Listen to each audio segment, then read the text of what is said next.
在开始使用 Canva 的影片剪辑之前，我们应该先了解一下 Canva 它有哪几种剪辑的模式。首先第一种就是大家最常看到的简报模式，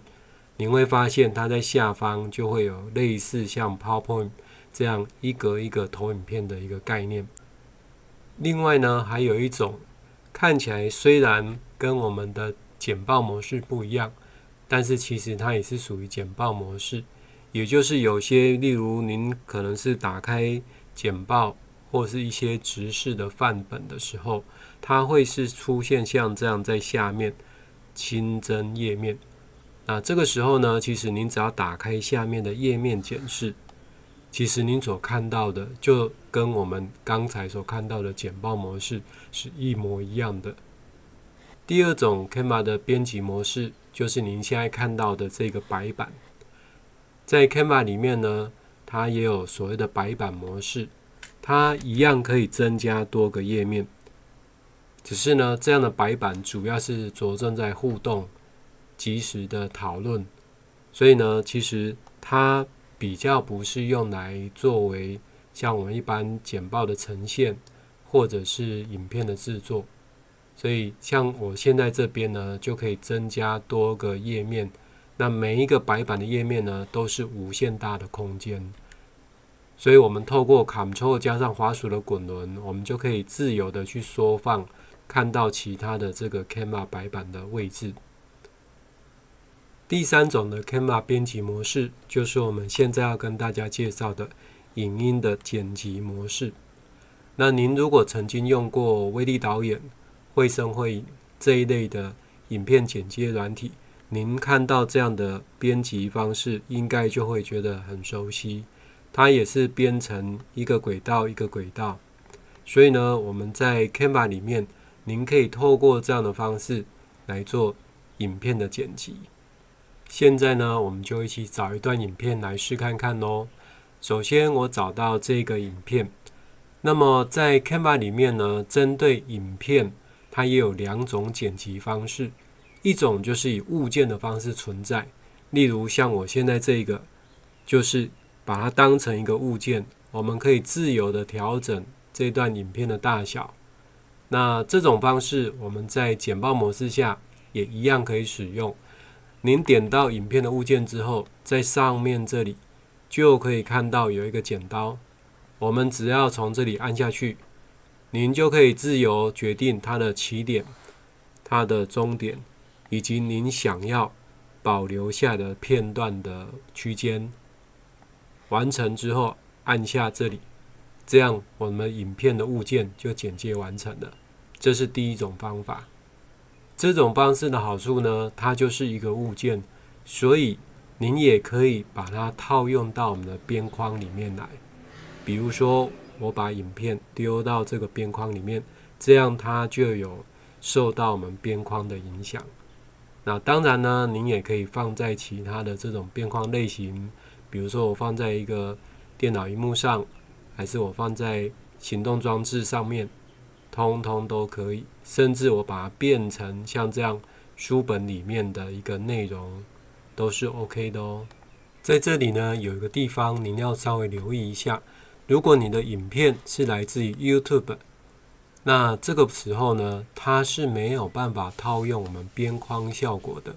为什么？因为它的影片其实并不是实质上传到 Canva 里面去，它只是一个连结。因此，如果您想要像这样子把 YouTube 影片套到边框里面，它就不会有任何的变化。您必须要把这一段影片下载到您的电脑之后，透过上传的方式传到 Canva 的空间里面，才有办法套用边框的效果哦。接着呢，我们来介绍 Canva 里面第二种的影片剪辑的模式。我们刚刚是以物件的方式来进行，如果呢你想要像一般的剪接软体一样，把它当成一个完整的影片，您可以在影片上按滑鼠的右键，把它更换背景。这个时候呢，影片就变成我们这一个 Canva 的背景。那您没有办法透过拖移的方式去改变它的大小，但是呢，我们只可以直接从下方这个位置，我们透过前面跟后面这里直接拖移调整改变影片的时间长短。所以呢，这个是在 Canva 里面的第二种以背景的方式来做影片的编辑。因为呢，这样的编辑会影响到所有这个投影片里面的整个物件的时间。看完两种影片剪接的方式之后，我们接下来要来看看的就是有关于声音的部分。在这里呢，我们声音主要包括背景音乐和音效。那您可以从 Canva 里面的应用程式找到音讯这个位置。Canva 里面它所提供的包含3种类型，包括第一个就是有人声的声乐，第二个是只有演奏的音乐，以及效果的音效。那如果说您想要透过关键字或是类型，我们就可以透过这边来做筛选，找到你想要的这些档案。当然你也可以滑到它的上方，我们先听看看。如果你确定我们就是需要这个，就可以把它拖移到我们的场景上，那它就会像您现在所看到的一样，自动帮它加入到影片下方的轨道里面。如果你有第2首、第3首，也可以像这样加入。只有在影片剪辑的模式之下，您可以加入超过1首。在一般简报模式之下呢，我们就只能加入1首乐曲。这个是影片剪辑模式跟简报模式很不一样的地方。针对声音的部分呢，我们有3个地方可以做调整。首先，我们可以找到右上角的这个喇叭，您可以针对整个音乐的音量或是音效的音量来这边做调整。调整完了，只要在旁边按一下，这样就生效了。第二个呢，我们可以做音效本身的调整，比如说我可能需要做淡入淡出，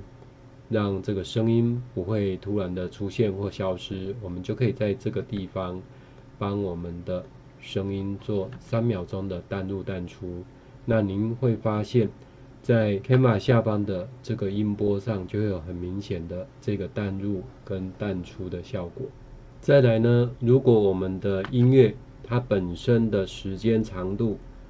比影片还要长的话，这个时候您可以透过调整这样的功能，帮我按下去之后，您可以看一下下方，在这里已经变得不一样咯。也就是说呢，我们在 Canva 里面，您所看到的这一段，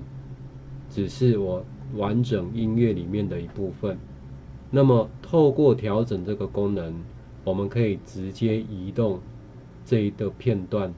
到你音乐的任一个位置上面，但是在视觉上我们所看到的是像您现在所看到的这个方式。也就是说，虽然我现在拖移的其实是整体的音乐，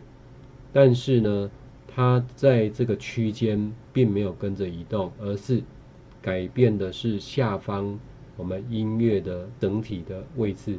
所以呢，当我把整个音乐往左边推动之后，影片它所播放的声音就会是只有中间这个片段。好，那你调整完了，再按一下调整，它就会把它收起来。所以这个呢，是我们在调整 Canva 的音乐播放位置的时候，有一点点跟一般软体操作不太一样的地方。最后呢，我们来跟大家介绍一个 Canva